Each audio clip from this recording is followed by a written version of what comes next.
Nous retrouvons notre exposition virtuelle sur la France pendant la Seconde Guerre mondiale, après avoir étudié les salles 1 présentant le contexte de cette Seconde Guerre mondiale en France et la salle 2 présentant en quoi le régime de Vichy ou l'État français était un régime anti-républicain. Nous allons directement cette fois-ci en salle 3 pour étudier la collaboration de l'État français pendant la guerre.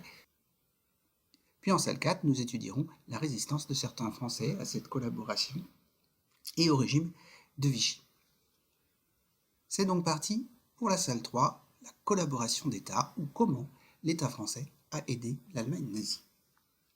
Cette collaboration commence avec cette entrevue, cette rencontre que montre bien la photo entre Philippe Pétain, qui dirige la France à cette époque-là, qui a les pleins pouvoirs en France à cette époque-là, on l'a étudié l'autre fois, et Hitler. Entrevue rapide, amontoir, mais cette poignée de main entre les deux montre qu'on est rentré dans l'ère de la collaboration. Et ça a lieu en octobre 1940.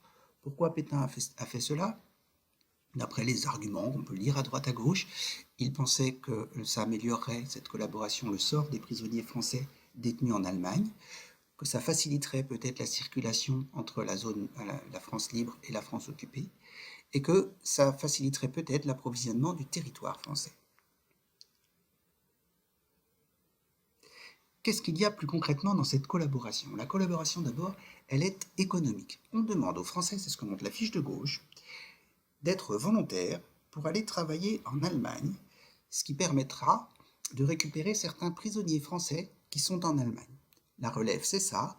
3 travailleurs français envoyés en Allemagne permettent de récupérer un prisonnier français. Mais la relève, ça ne marche pas si bien que ça, ce qui fait qu'au bout de quelques années, en 1943, on part pas du volontariat des Français pour partir, on part cette fois-ci de l'obligation, le STO, service du travail obligatoire, c'est ça, c'est obligé, les jeunes Français, autour de 20 ans, à aller travailler en Allemagne. On s'aperçoit aussi dans le tableau en bas à gauche qu'on a versé pas mal d'argent au Reich, c'est quand même un tiers de notre PIB en 1943, et que nos industries ont travaillé entièrement, pour certaines, en tout cas dans l'aéronautique par exemple, entièrement pour la production allemande. La collaboration n'est pas qu'économique, elle est également politique, notamment avec le président du Conseil Pierre Laval, qui décide, avec Joseph Darnan, de fonder la milice qui est une police pour aider à traquer les résistants, les opposants et également les juifs.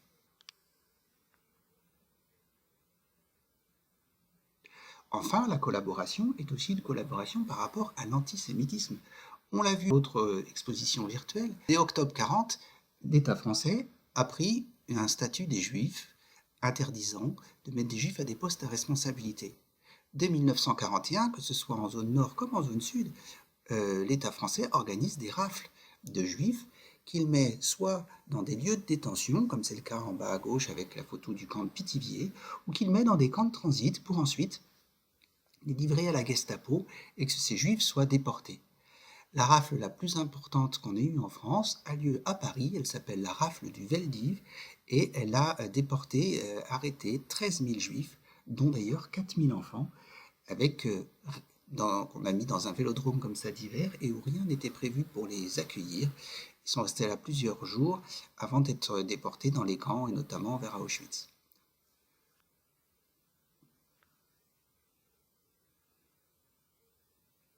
Passons à la salle 4. Toute la France n'a pas soutenu le régime de Vichy, l'État français, etc. Petit à petit, la résistance est née. Elle est née pour certains dès le début de la guerre, elle est née pour d'autres au fur et à mesure que le contexte évoluait et qu'on le sentait bien que les Alliés allaient gagner cette guerre. C'est donc les questions comment est-elle née et comment s'est-elle finalement structurée cette résistance. Pourquoi les Français sont-ils rentrés en résistance? Il y a des motifs assez différents qui peuvent d'ailleurs se cumuler parfois. On peut rentrer en résistance parce qu'on refuse l'armistice, comme le général de Gaulle au départ, on pense que la situation n'est pas jouée. On peut rentrer en résistance parce qu'on refuse la collaboration que décide Pétain avec l'occupant allemand et qu'on vient d'étudier. Et on peut rentrer aussi en résistance parce qu'on n'admet pas que le nouveau régime qui se met en place en France soit un régime anti-républicain et qu'on n'admet pas ces nouvelles valeurs travail, famille, patrie, au lieu de liberté, égalité, fraternité. Mais une chose est sûre, c'est qu'au départ, la résistance est complètement inorganisée. Ce sont des actes individuels de personnes qui ne se connaissent pas, et c'est petit à petit qu'elle va se structurer.